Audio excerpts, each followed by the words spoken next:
Om Tare Tu Re Mangalam Shri Mahapani Swaha Om Tare Tu Re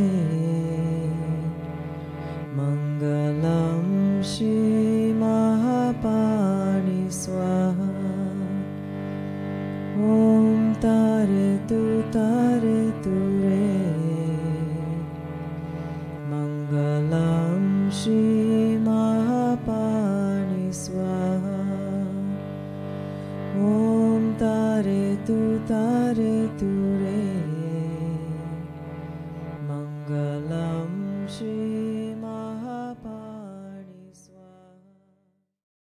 Hello everyone to the Lama Live livestream event of Lama Tsultrim Allione. It's my great pleasure to extend a warm and heartfelt welcome to all of you joining us from different corners of the world.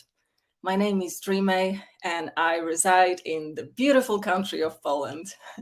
Let's embrace this incredible opportunity to gather here live, virtually, as a community, to connect with one another, rest together, and listen to the teachings of Lama Tsultrim Allione. Thank you for being here. So without further ado, let's open our hearts and minds to what Lama Tsultrim will share with us today, and may this live stream be an enriching experience for us all. Thank you.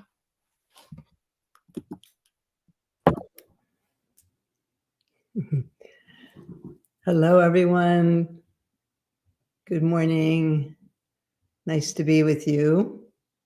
And please let me know where you are. Florida, Germany, Pennsylvania, Winter Harbor, Maine, Munich, Colorado Springs.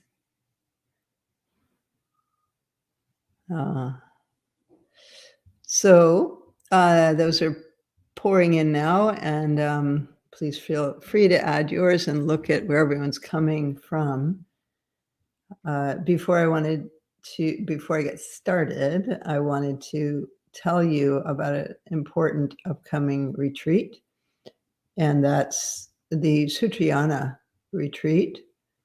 This is the study of the life of the Buddha, but it's a little different than a normal study of the life of the Buddha because it emphasizes how the feminine operated in his life story from the time of the death of his mother when he was a baby, which would have caused attachment injury to him. And one of the things that I've been speaking about lately is that it's possible that the Buddha had an attachment injury that caused him to fear intimacy, which is why he became a monk and wanted everyone else to become monks and nuns, or most people. Because when you have that loss of such an important attachment figure like the mother at that age, there's a fear of attachment because of the fear of loss, and so we tend to avoid it. If any of you have that, or have you been in relationship with anyone who has an avoidant attachment style? I think it's really interesting in terms of the history of Buddhism that that's possible.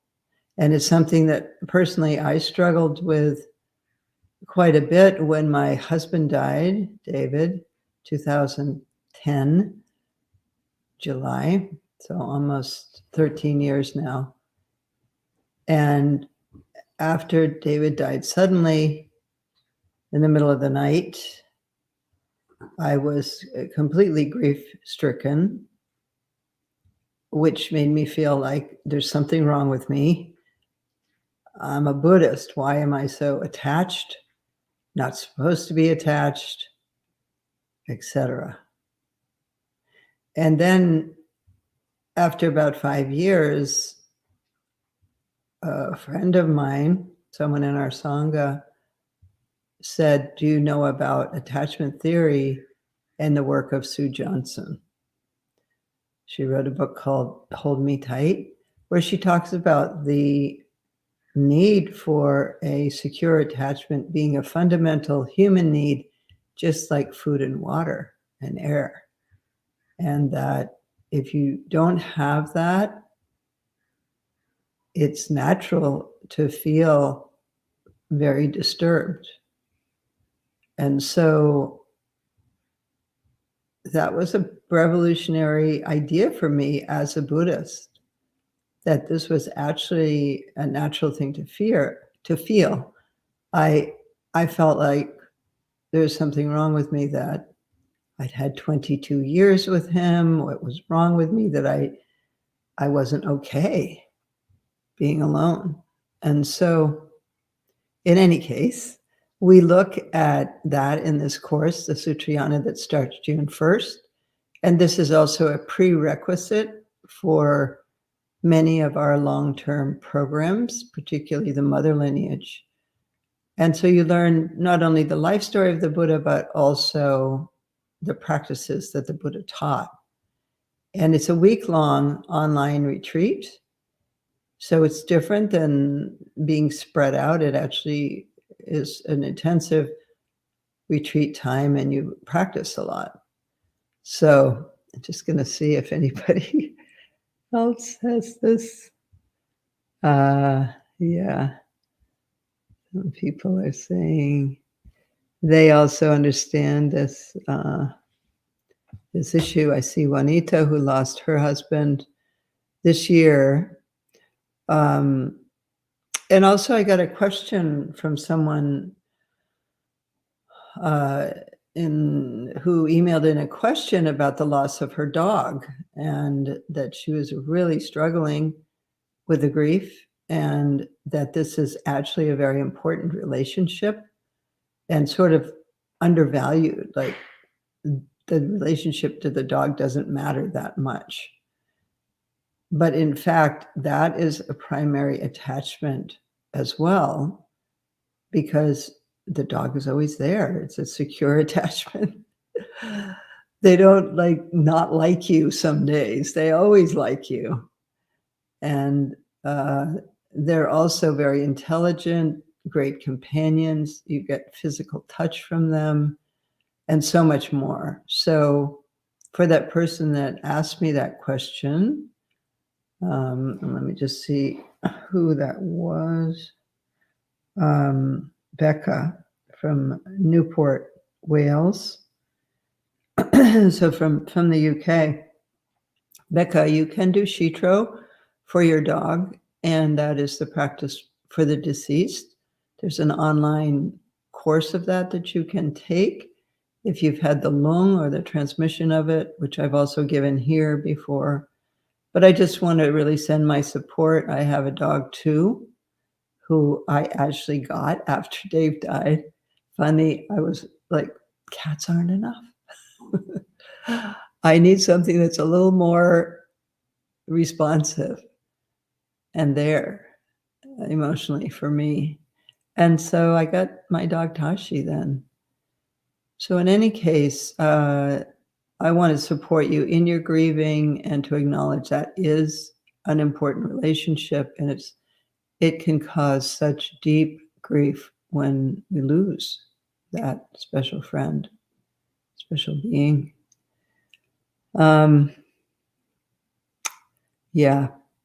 So let's take a moment now and raise Bodhicitta, and we'll do a little meditation. And by the way, Dreamila put that Sutrayana link into the chat. Really encourage everyone to take that. It's a fantastic course, and it will be taught by Polly Ryan, who's taught it several times before, so she's really experienced in this retreat.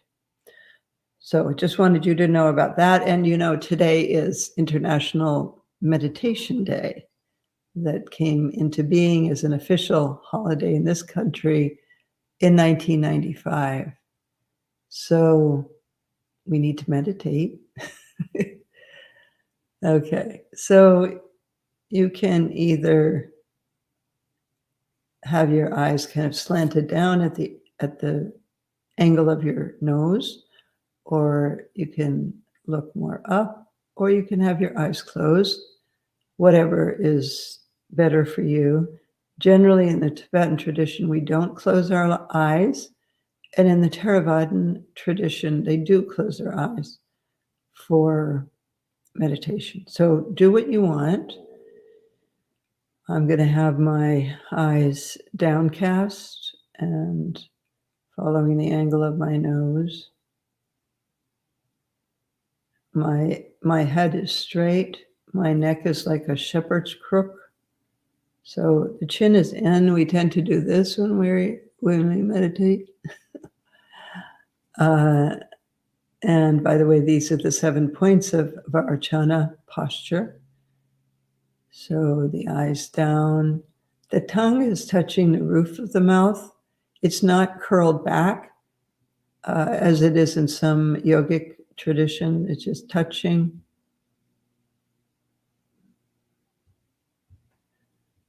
And the vertebrae of the spine are stacked one upon the other like gold coins. So straighten your back, tuck your chin in, but not so much your head is going down. When you get it in the right position, you'll feel a very slight tug at the back of your neck. The tongue is up, just touching the back of the hard palate. That's that little ridge behind your teeth. The shoulder blades are down and back like the wings of a vulture. The shoulder blades are slightly pushing together. And all this is really to open the lungs so that you have an easy flow of air. And then the hands can either be like this. So that's horizontal. I'm not sure if you can see that. The left on top for women and the right on top for men. And then the thumbs are vertically straight above the index fingers. And that's held just below the navel. Or you can simply place your hands on your knees. I'm seated in a chair, which is fine. The images of the future Buddha, interestingly, before Buddhism moved to the West and before so many people were sitting in chairs, he was depicted sitting in a chair. So if it's good enough for Maitreya, it's good enough for you. So yeah, the hands are like that. And then the legs are either in full lotus position. It's actually called Vajra position in the Tibetan tradition. And if it's for women, the left is on top, and for men, the right is on top. So I'll just go over that again. The eyes down at an angle, the tongue touching the palate. The shoulder blades down and a little bit out, like the vulture. The back is like gold coins. The hands are in the meditation posture. The legs are in the full lotus position.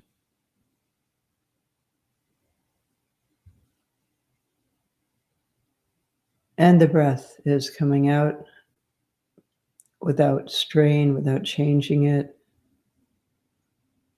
mainly from the nose, but the mouth is slightly open, the lips are slightly parted.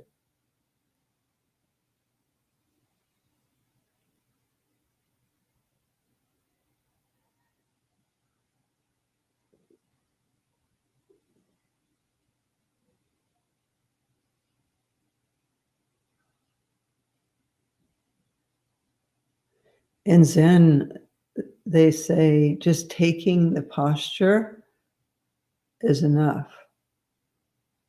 That monkeys got enlightened by imitating the Buddha and taking this posture. So take a moment and feel the impact of the 7-point posture Varachana.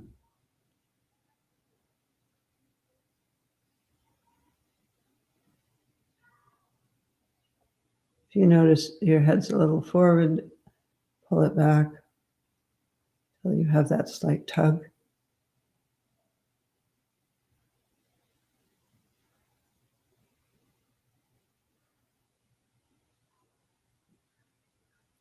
And then bring your attention to the breath.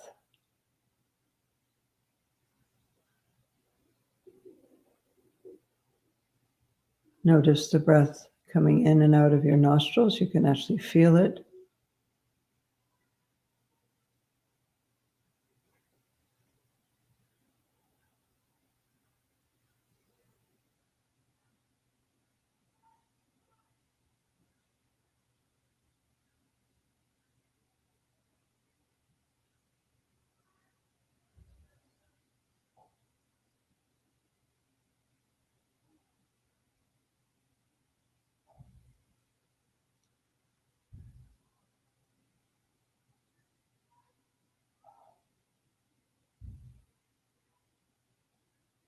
See if you can stay with your breath for 5 breaths,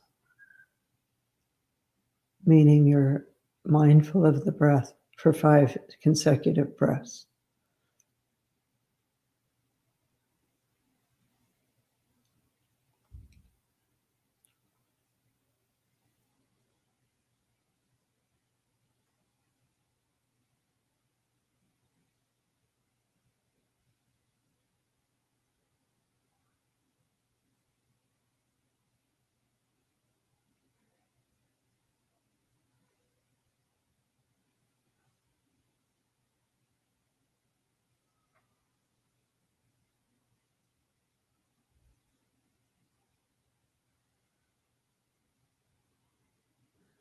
And let's see if we can do 10 successive breaths.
And then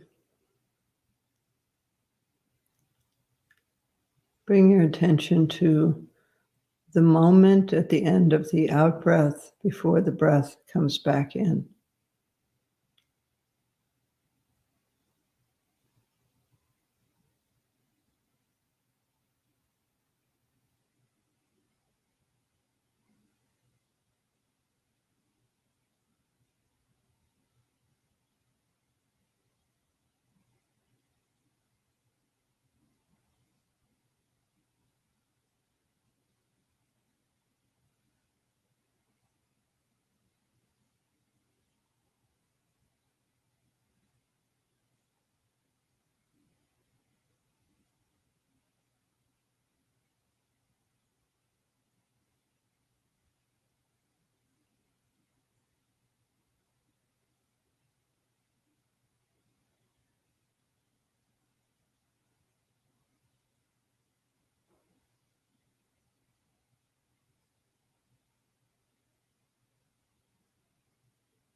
And now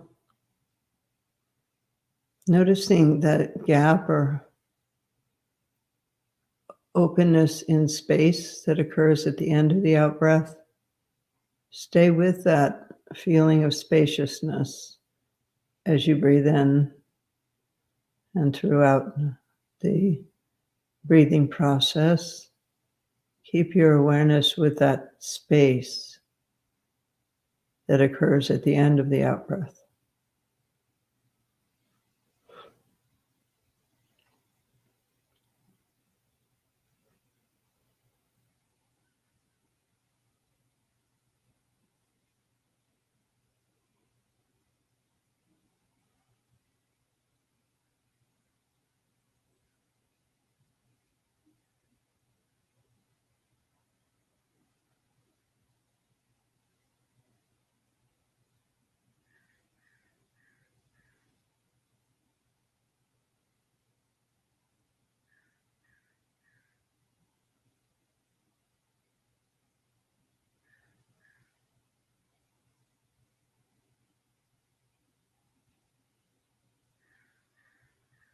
Keeping that awareness of space and a slight awareness of the breath as well, but your main awareness is with that space.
And see if you can do that for 10 breaths.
So this is Shamatha meditation, or shiné in Tibetan. This particular method I learned from Trungpa Rinpoche in 1973.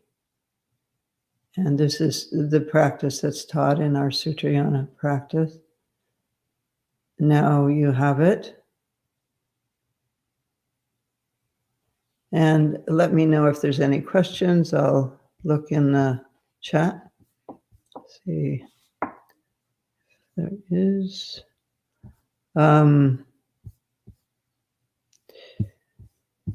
And I'll move on now to the teaching I want to give today. So,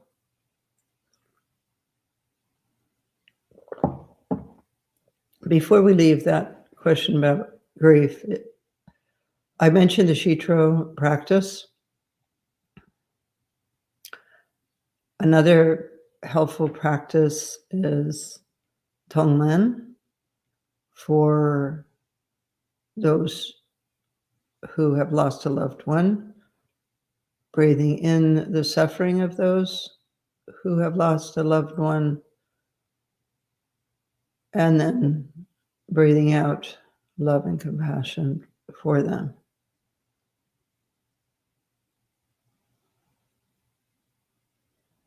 So doing Tonglen for grief might seem ironic or incorrect. Like, why would you be taking on more grief when you already probably have more than you can handle? That's what I asked myself after Dave died, when I was listening to a song that we sang at that time at the end of our practices, which is taking happiness and sadness onto the path. And one of the lines is, when I'm sad, I'm happy because I can take the unhappiness of all beings onto myself and relieve them of it. And when I heard that, I was like, oh no, that's really not possible. But I tried it, and it helped. It was actually the only thing that was helping. Because when you take on the suffering of others, you release your own fixation and you tune into the suffering of others, which takes you off your own story, your own suffering, and takes you into an experience of empathetic compassion. And so that really helped me. There is a talk that I gave the first time I spoke publicly after Dave died, which wasn't exactly public. I was just requested to speak in the temple, the Tara Mandala by Chaktu Khandro. And I taught this and talked about grief. And I believe we have a recording of that you can get from our store. And it's called Taking Grief Onto the Path. So that I suggest, and also stopping. Meaning, when you feel grief, it comes in waves. And when you feel it, it comes up, here's a wave, stop, and just feel it. Just be present with it. Don't try to get rid of it. Don't try to extend it. Just be with it.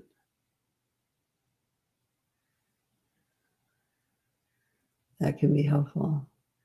Stop whatever you're doing and just feel. Because there's definitely a tendency to want to run away from it, and it's impossible to run away from. And one more thing is feeding your demons, feeding your demons with grief. And that was really helpful to me also when David died. So, yeah. Just looking at these. Okay, I'm going to answer these questions.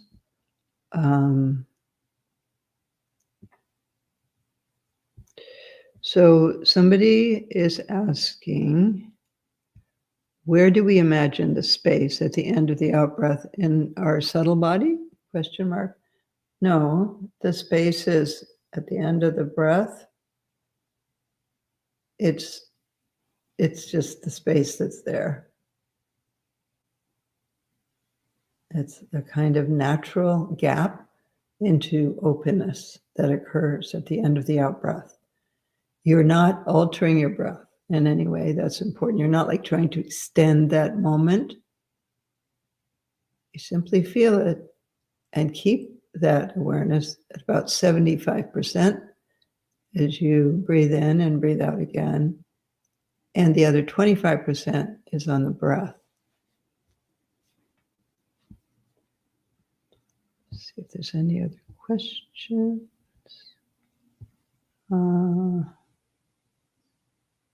Oh yeah, the practice is called shiné, SHINY,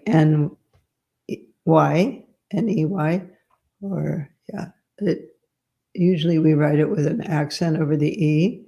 Shi means peace and ne means abiding. And in Sanskrit, it's called Shamatha. Thank you. Okay. So I've been teaching sort of somewhat irregularly about these Semde teachings because I've had guests. By the way, on June 18th, I'm having Dick Schwartz as my guest. He's the person that originated what many people call the parts work or internal family systems. This is very similar to feeding your demons and also different. And so he's agreed to come on to Lama Live. I met him in Costa Rica. And this practice, this method by Dick Schwartz is very widely known. And we will perhaps talk about the similarities and differences with feeding your demons. So that's June 18th on Lama Live. Dick Schwartz. And he's a very well-known author, and he's a therapist himself. So that will be interesting. Anyway, so I've been having guests, and it's not entirely regular, but when there's a gap and I see a moment where I could teach a little more of this, I do that. And so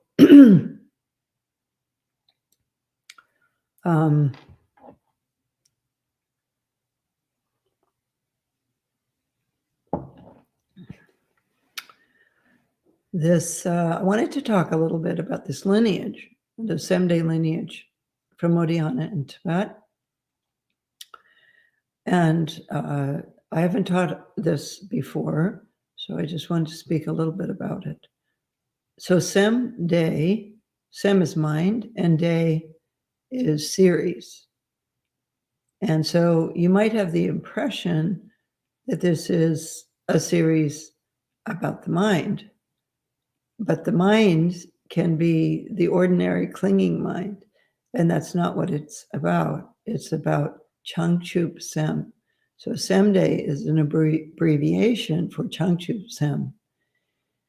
And so Chang means to purify, and Chup means to be perfected or to be purified.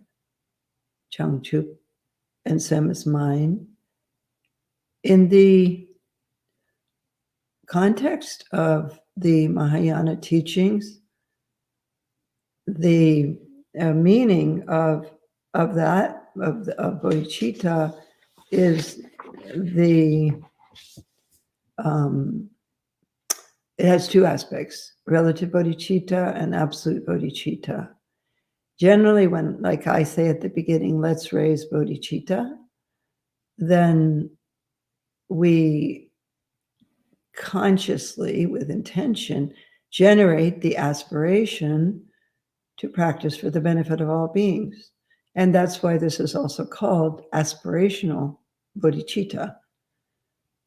And then there's, in the category of relative bodhicitta, there's also bodhicitta of actions, and that's the 6 paramitas.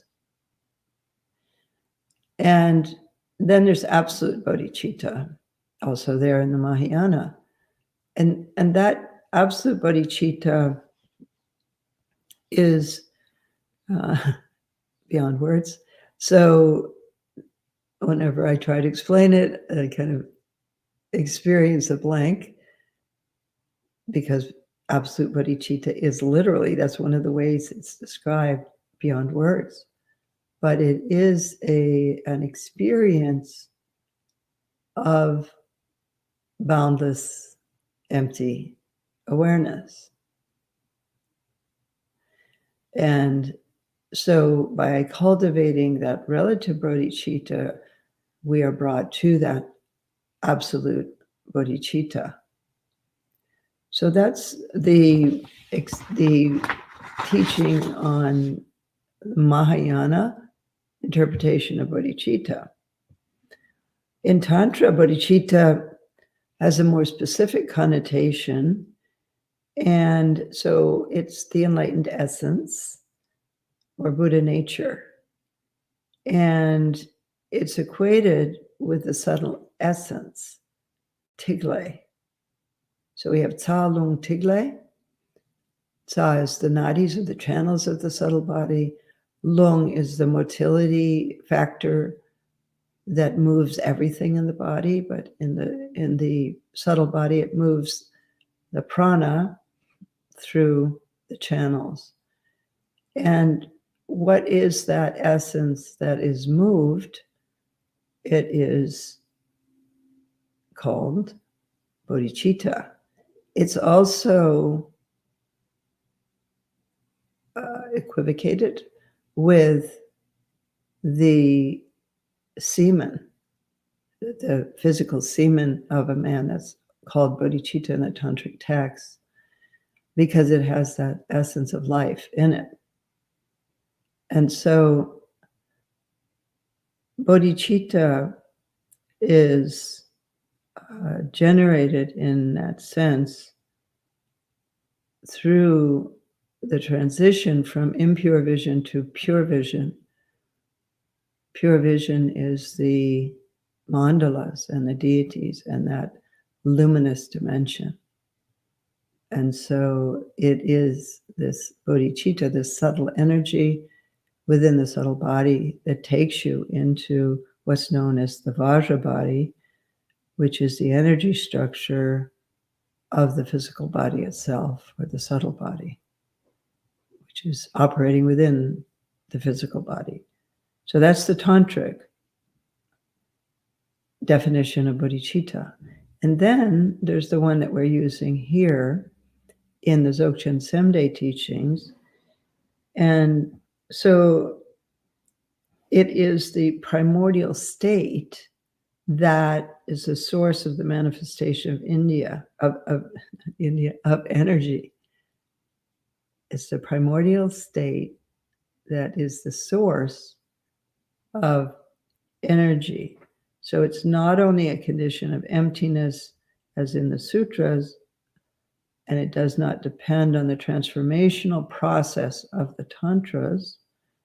It is our own inherent awakeness. So we have an awakeness present always.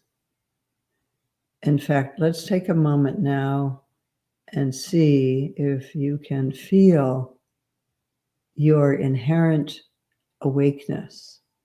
Not literally like you're not asleep type awareness, but awareness of awareness.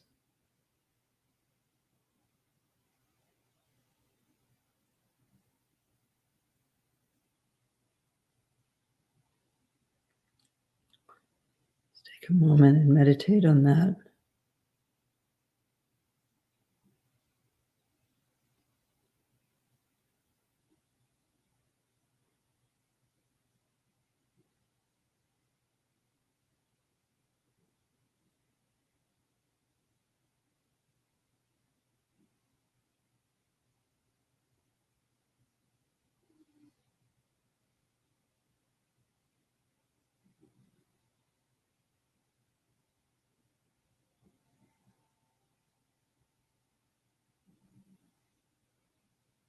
This is Bodhicitta in the Dzogchen sense. And so the Semde teachings, or the Changchup Semde series of Dzogchen, is speaking about that and teaches about that and has methods for accessing that. And that is, in fact, the oldest oral tradition of Dzogchen is Semde. And so it came from, or the earliest texts were written by somebody named Nup Sanjay Yeshe.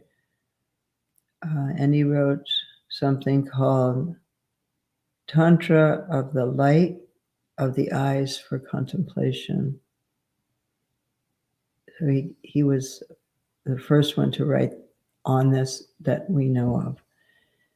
And so, do you see this? Do you see these different levels of understanding of bodhicitta? There's the sutric within the Mahayana Sutras, there's the tantric, and then there's Dzogchen, which is the non-dual recognition of awareness and not being caught in thoughts. So actually not being caught in ordinary mind, but being present in what Namkhe Norbu would always call the state. The state. And so Ati Yoga, Dzogchen, is the supreme vehicle. It's the peak of all the other vehicles or yogas. And it's the mother of all Buddhas. So Dzogchen teachings, what they do is make you aware of the infinite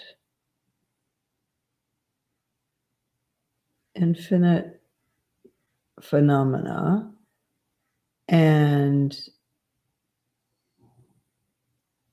that an awareness of that is the natural great perfection. So it's actually a natural state.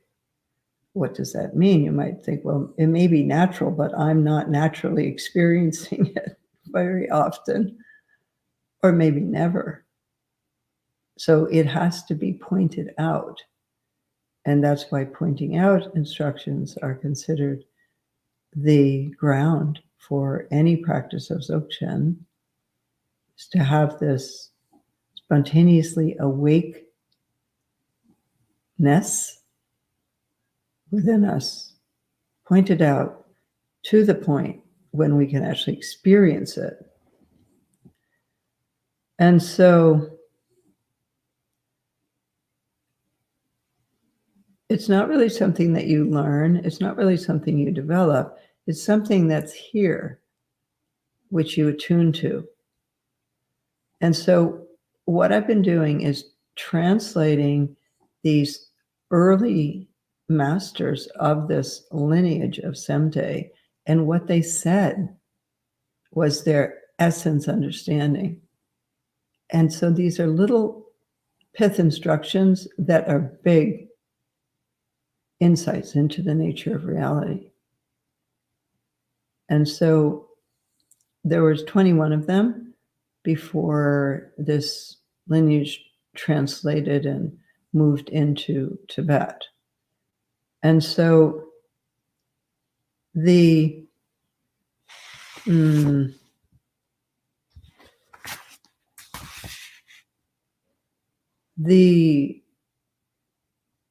teachings that I've been translating often have the word bodhicitta in them. And when I've been reading these and then understanding more about Semde, I did learn this from Namkhe Norbu Rinpoche, but I've been taking a deeper dive into it with this text. You see very often this word, Changchup Sem, bodhicitta. And Rinpoche and Namkhe Norbu Rinpoche used to get really upset when people would act like the way this word is used in Dzogchen is the same as the way it's used in Mahayana. Because he said it's the same word, Changchup Sem, but it's a different meaning when it's used in the Dzogchen context. And so I'm going to teach a little more about this from these teachings, which are in a book called The Supreme Source, from translation from Adriano Clemente, who was the main translator of texts for Namkhe Norbu Rinpoche. And so this came out quite a while ago, I believe in the 90s. And I was really amazed when I read it, because this lineage contained 6 women, and I'm always looking for the women. Where's the women? Are there any women? And there's 6 of them. And so, yeah, the next one that I wanted to talk about is from somebody named Nagaraja. Nagaraja, which in Tibetan is Lui Galpo. Lui Galpo Jokpo is another way that he's referred to. And he was an emanation of a bodhisattva who lived among the Nagas, the water spirits. And he was alive for our benefit. And so he heard, I don't know where he was, but I always imagine him near a body of water, in a body of water with the water spirits, the Nagas.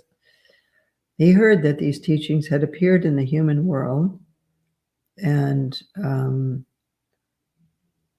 so he found them. And his father was actually an outcast, a Sudra, and his mother's name was Gyatso or Ocean. And he did actually meet Garab Dorje, who's considered to be in the Buddhist tradition of Dzogchen, and there is a Bun or pre-Buddhist teachings of Dzogchen, but in the Buddhist lineage of Dzogchen, Garab Dorje is first, and he's called the Crystal Child because when he was still a child, he was only 8 years old, and he debated with the Pandits in Odiyana, this mystical land of the Dakinis that is somewhere around Kashmir or northeast Pakistan. He debated with those Pandits, and he was victorious at the age of 8. And so he's called the Crystal Child. And so it says that Nagaraja was aware that these teachings were being given in the human realm. And so he went to get them, and he met Garab Dorje. And so he attained ripening empowerments from him. And so this is Nagaraja, and Just a second, I'm just looking in my notes.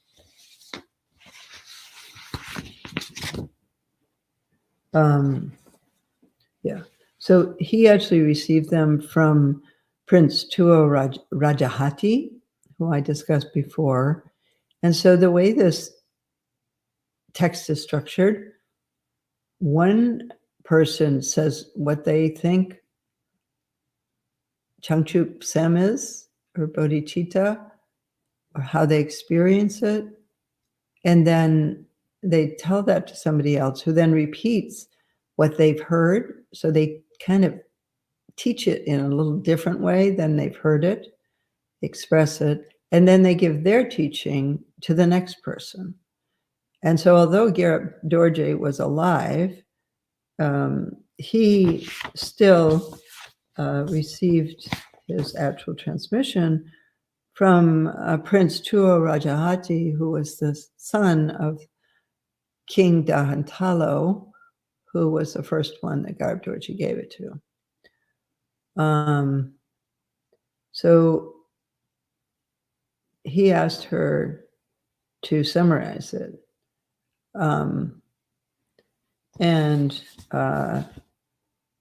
So he received the empowerment from Tuo Rajahati, but he received his transmission from Parani. It's a little confusing because there are two Paranis in this text. There's the one that was a princess, and then there's one that was a prostitute. So this is the princess one. And so it says, let's see. Well, let me give you a little bit more about him. So I told you his name is Nagaraja. And so his mother was an outcast, and his father was as well. And so he asked Bharani for the essence of the teachings. And so here we go. This is what she said to him. So now she's summarizing the teachings for him. And so they always begin like this. She summarized their essential essence of meaning for him thus: joyfully, and that in Tibetan the word is pleasure, in the uninterrupted or magak, in the uninterrupted vision of the object of the six senses. So this means that there is a fundamental bliss that is permeating all of our experience of the six sense consciousnesses. So that sense consciousnesses, it's not the ear or the eye, the nose, and so on. It's the experience of hearing, the experience of seeing, experience of tasting. So Parani says to him, joyfully, or with pleasure, the uninterrupted vision of the sixth sense consciousness. Or another way to translate it is enjoying uninterrupted pleasure of the six sense fields. That's how I've translated it. And so that's actually a very powerful statement, because it means that our fundamental experience when we are in the primordial state is one of pleasure. Well, what about bad experiences? Well, when you're in this state, there aren't any bad experiences. There's just awareness, and that is blissful. And so whatever those sixth sense consciousnesses are experiencing it, it's uninterrupted pleasure. And that's another word that's used a lot in these teachings, magak, like M-A and then G-A-G, magak. And that's not the proper Tibetan spelling, but that's how it's pronounced.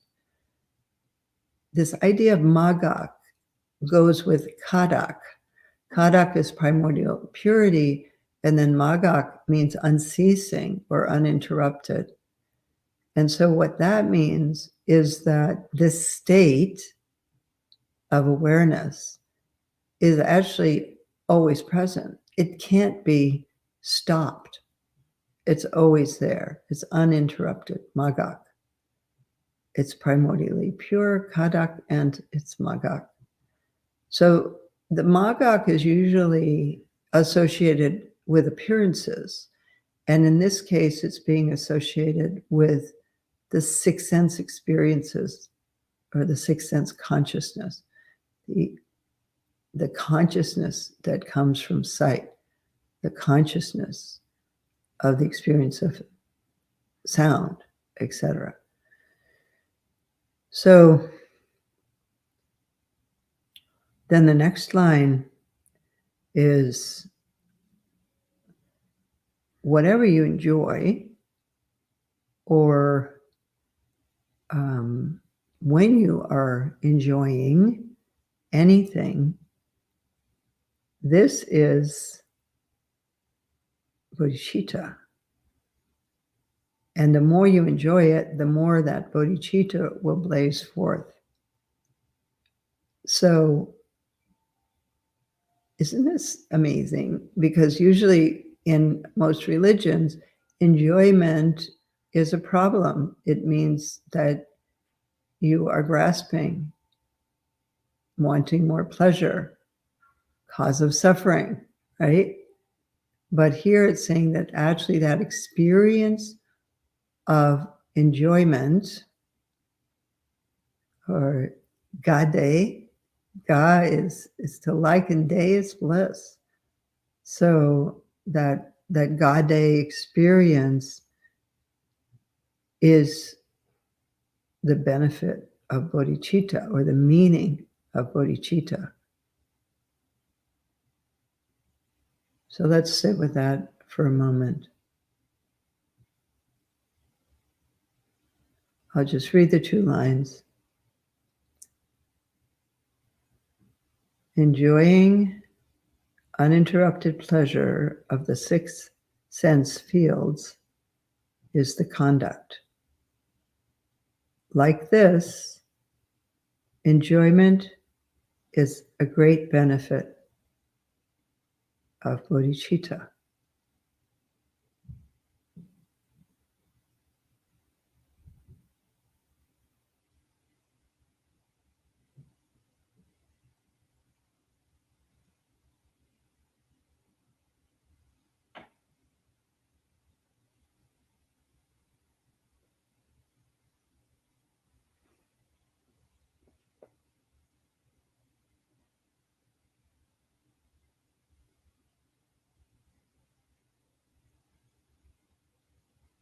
So let's take a moment and experience pleasure. Actually, just attune yourself to the experience of bliss or pleasure.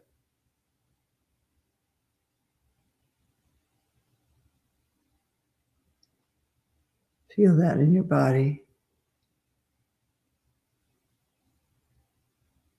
And recognize that this is the expression of, or the experience of, the primordial state of bodhicitta.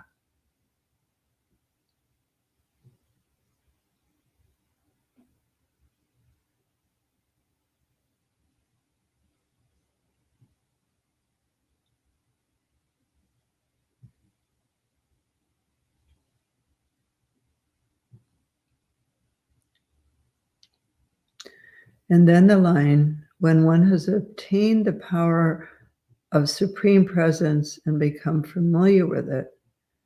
So that means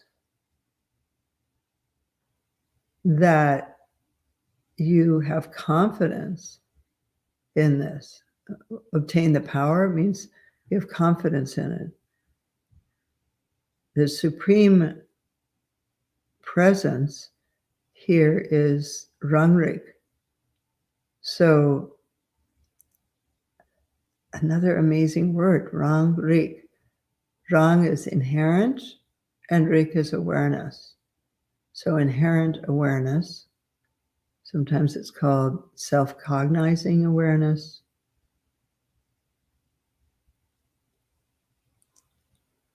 That this self-cognizing awareness is the king, Rangrik Gyalpo. So that Rangrik, or reflexive awareness, when we turn mind to look at mind, that's Rangrik. That is actually the power or the confidence in Bodhicitta. So, yeah. So you familiarize yourself with it. And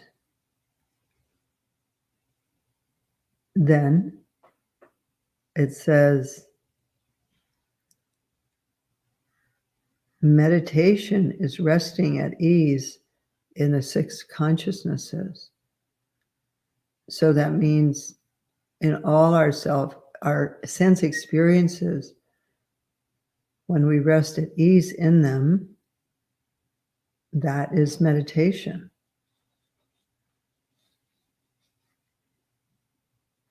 And it means that you're leaving those sense experiences free.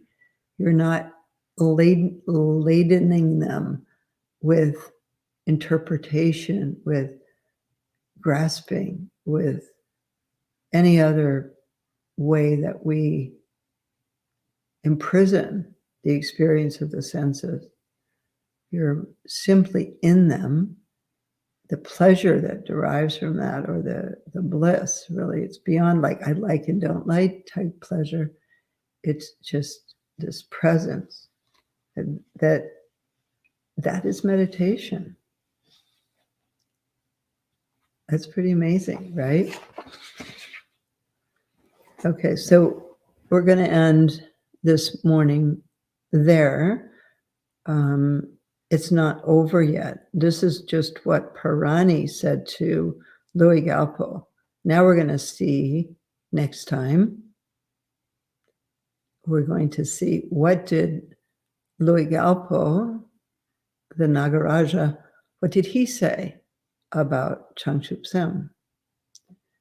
And so, yeah, it's so profound, these teachings, and the way they're written in Tibetan is very essence-like. It's not a lot of explanation at all.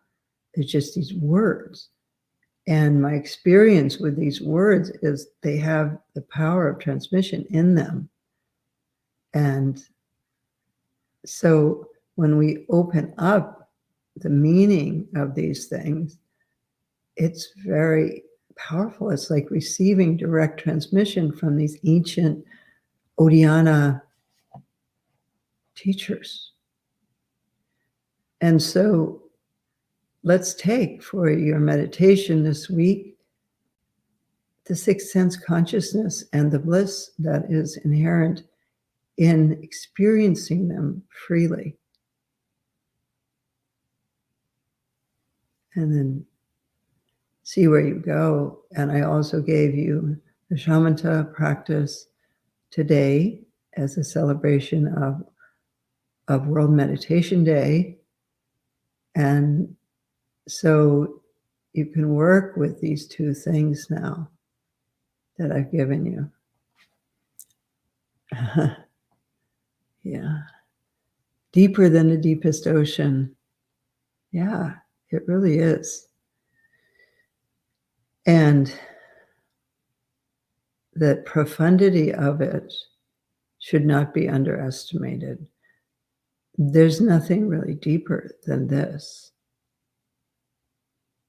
And so I'm really joyful to share it with you to the best of my ability. And yeah, lots of love to you, and have a wonderful week. I will be back with you next weekend, I believe. If not, somebody else will be here. Let me just look at that date, see.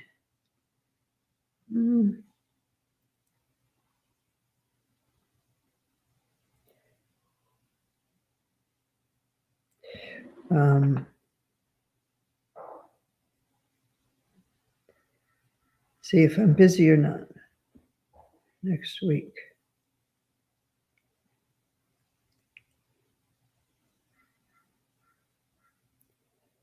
No, I will be here. I'm happy to be here. I love these teachings, and I hope that you are enjoying them as well. Yeah, it's really profound. And thank you for your thank yous. And I will turn it over to Dreamela in Poland. And it's another amazing thing is that she can be there and I can be here, and you can be all the places you are. And thank you for the love, everybody. And yeah. Oh, and one more thing. We are going to be launching the podcast, Wisdom Rising, which will be derived from these Lama Lives, and also original material that aren't on Lama Live will be in the podcast. And we're launching that June 27th. So we'll be coming out with that more officially soon, but I just wanted you to know now. And so you can plan on it. And we'll have some events and things around that. So the point of the podcast is that some of these interviews that I do and also the teachings that I'm giving could have a longer life than having to dig through YouTube or Facebook to find them. And also they'll be all edited and packaged cleanly, good sound quality and so on. And so I put out on my Facebook page, what do you think the podcast should be called? And there were lots of ideas. But Wisdom Rising was one that kept coming up. And since I also have a book by that name, and it's a sense of this ever-present arising of wisdom, we decided to go with Wisdom Rising as the title for the webcast, the podcast series, Wisdom Rising with Lama Tsultrim Allione and friends. So lots of love and have a great week, and let's dedicate the merit. So whatever merit we have generated in being together today, may that merit spread out and benefit all beings everywhere without one exception.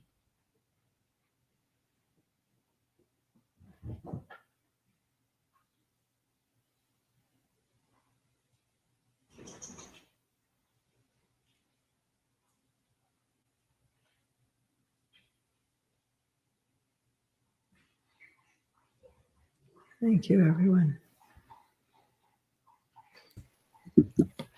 Thank you so much, Lama Tsultrim. We can't thank you enough for sharing your wisdom and offering your guidance to us. And we are so truly blessed to have had this opportunity to learn from you. You are such an inspiration to all of us. Thank you. Thank you. And to our wonderful audience, thank you for being here, for showing up, for your willingness to learn and practice together. Until we meet again, be well and kind, and may these seeds of insight that have been planted today continue to blossom in our lives. You are, of course, warmly invited to join us next Sunday and next Sunday for different teachings. And now, following the tradition going all the way back to the time of the Buddha 2600 years ago, you have the opportunity to make an offering of dana to Lama Tsultrim. Dana is a Pali and Sanskrit word that means generosity, and offering dana creates an auspicious connection and is a beautiful expression of the interdependence between teacher and student. Please follow the link you will see in the chat in a moment if you would like to offer dana.